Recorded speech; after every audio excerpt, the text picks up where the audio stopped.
September 1940. London is burning. Nazi Germany has begun the Blitz, a sustained bombing campaign designed to break British morale and cripple the nation's ability to fight. Every night, German bombers drop thousands of tons of explosives on British cities. Buildings collapse. Fires rage. Casualties mount by the thousands. In hospitals across Britain, doctors face a desperate crisis. Wounded civilians and soldiers flood emergency rooms faster than doctors can treat them. Many victims are dying not from their wounds, but from blood loss. Doctors know that blood transfusions can save these patients, but there's a critical problem. Fresh blood is scarce. Whole blood can only be stored for about 7 days before it becomes useless. There's no reliable system for collecting, storing, and distributing blood when it's needed most across the Atlantic Ocean. A black surgeon named Dr. Charles Richard Drew is working on a solution that will change medicine forever. He's discovered a way to preserve blood for months instead of days. He's developed protocols for collecting, testing, processing, and distributing blood on a massive scale. He's about to create the world's first large-scale blood banking system. Dr. Drew's innovations will save thousands of British lives during the war. They'll save millions more in the decades that follow. They'll establish the blood banking infrastructure that every hospital in the world uses today. Yet, if you ask most people who invented blood banks, they won't know his name. Today, we're going to explain exactly what Dr. Charles Drew discovered, how blood banking actually works, and why his innovations were so revolutionary. We'll show you how one man's scientific genius created a system that saves over 100 million lives every year. And we'll explain why, despite saving millions of lives, Dr. Drew faced discrimination that limited his career, and why his name was largely erased from medical history. Before we continue, please subscribe to this channel. We're documenting the black scientists and inventors who revolutionized modern life but were written out of history. What they hide in medical textbooks, we reveal here. Hit that subscribe button now. Charles Richard Drew was born on June 3, 1904, in Washington, D.C. He grew up in a middle-class black neighborhood called Foggy Bottom, where his father worked as a carpet layer. Young Charles excelled in school and athletics, becoming a star athlete in football, basketball, baseball, and track. His athletic abilities earned him a scholarship to Amherst College in Massachusetts, one of the few elite schools that accepted black students at Amherst. Drew studied biology and chemistry while continuing to excel in athletics. He graduated in 1926 and worked for 2 years as a biology teacher and athletic director at Morgan State College in Baltimore. But Drew wanted to become a doctor, specifically a surgeon. In 1928, he enrolled at McGill University Medical School in Montreal, Canada. Because most American medical schools either refused to admit black students or severely limited their numbers, McGill had a more progressive admissions policy. At McGill, Drew excelled academically, graduating in 1933 near the top of his class. He won multiple awards for his research and clinical work. He completed his surgical residency at Montreal General Hospital, becoming one of the few black surgeons trained at a major teaching hospital. During his residency, Drew became fascinated by blood transfusions and the challenges of maintaining adequate blood supplies. He observed that hospitals constantly struggled to have enough blood available for emergencies and surgeries. He saw patients die from blood loss because compatible blood wasn't available when needed. This problem captured his scientific attention.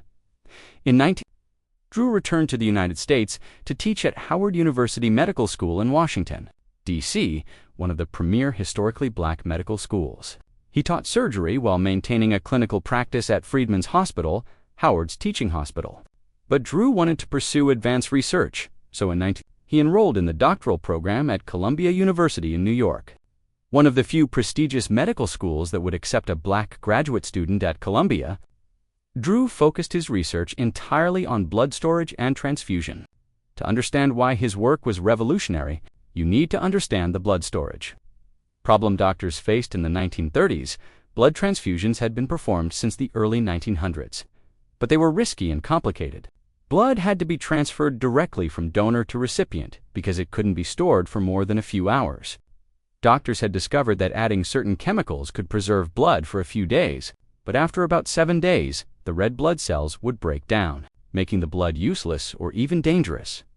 This meant hospitals had to constantly recruit donors and match them with patients who needed immediate transfusions.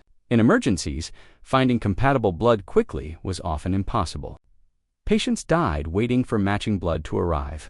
The lack of effective blood storage made surgery more dangerous and limited doctors' ability to treat trauma victims. Drew approached this problem methodically. He reviewed all existing research on blood preservation. He conducted experiments, testing different storage methods, temperatures, and chemical additives. He analyzed why blood cells deteriorated during storage. And through this systematic research, he made a crucial discovery. Blood is composed of several parts. Red blood cells carry oxygen. White blood cells fight infection. Platelets help with clotting. And plasma, the liquid portion of blood, carries all these cells along with proteins, nutrients, and other vital substances. Drew discovered that plasma could be separated from blood cells and stored much longer than whole blood. Plasma could be preserved for months without deteriorating. But here's the revolutionary part. Drew found that plasma alone could effectively treat shock and blood loss in many emergency situations. Plasma contains the proteins and clotting factors needed to maintain blood pressure and prevent shock. For trauma victims and surgical patients, plasma transfusions could keep them alive until whole blood transfusions could be performed. Even more importantly, plasma doesn't require blood type matching the way whole blood does. This meant plasma could be given to any patient immediately, without waiting for compatibility testing. This was a game changer for emergency medicine. Drew published his doctoral dissertation, Banked Blood, a study in blood preservation, in 1940. This research established the scientific foundation for modern blood banking. It explained how to separate, process, and store plasma. It provided protocols for testing blood for diseases. It outlined procedures for safe transfusion. Drew's dissertation became the blueprint for blood banking systems worldwide. In 1940, as the Blitz devastated Britain, the British government desperately needed a way to provide blood to thousands of casualties. They contacted the Blood Transfusion Association in New York, asking for help organizing blood collection and shipment to Britain. The association offered Drew the position of medical supervisor for the project, called Blood for Britain. Drew accepted and immediately organized the first large-scale blood collection and processing program. He established collection centers in New York City. He recruited thousands of volunteer donors. He set up processing facilities to separate plasma from whole blood. He developed shipping methods to transport plasma across the Atlantic without refrigeration. He created quality control procedures to ensure plasma safety. Within months, the Blood for Britain program was collecting thousands of units of plasma weekly and shipping them to British hospitals. Drew's system worked brilliantly. The plasma arrived in Britain in usable condition. British doctors used it to treat thousands of casualties. Lives were saved that would have been lost without plasma transfusions. The success of Blood for Britain proved that large-scale blood banking was possible. It demonstrated that plasma could be collected, processed, stored, and transported effectively. It showed that volunteer donation systems could provide adequate blood supplies. Drew had created the model for modern blood banking. In 1941, as America prepared to enter World War II, the American Red Cross asked Drew to organize a blood bank for the U.S. military. Drew became the first director of the American Red Cross Blood Bank and the assistant director of blood procurement. For the National Research Council, he was responsible for organizing blood collection for the entire U.S. military. Drew immediately scaled up the methods he developed for Blood for Britain. He established blood collection centers in cities across America. He developed the concept of the bloodmobile, mobile blood collection units that could travel to communities to collect donations.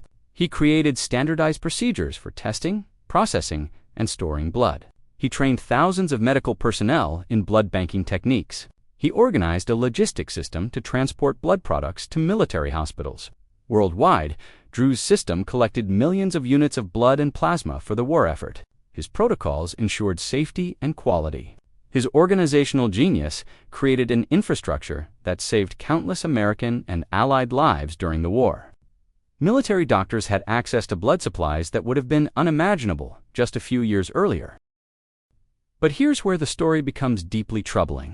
In 1942, the U.S. military and Red Cross implemented a policy requiring that blood donated by Black Americans be segregated from blood donated by white Americans.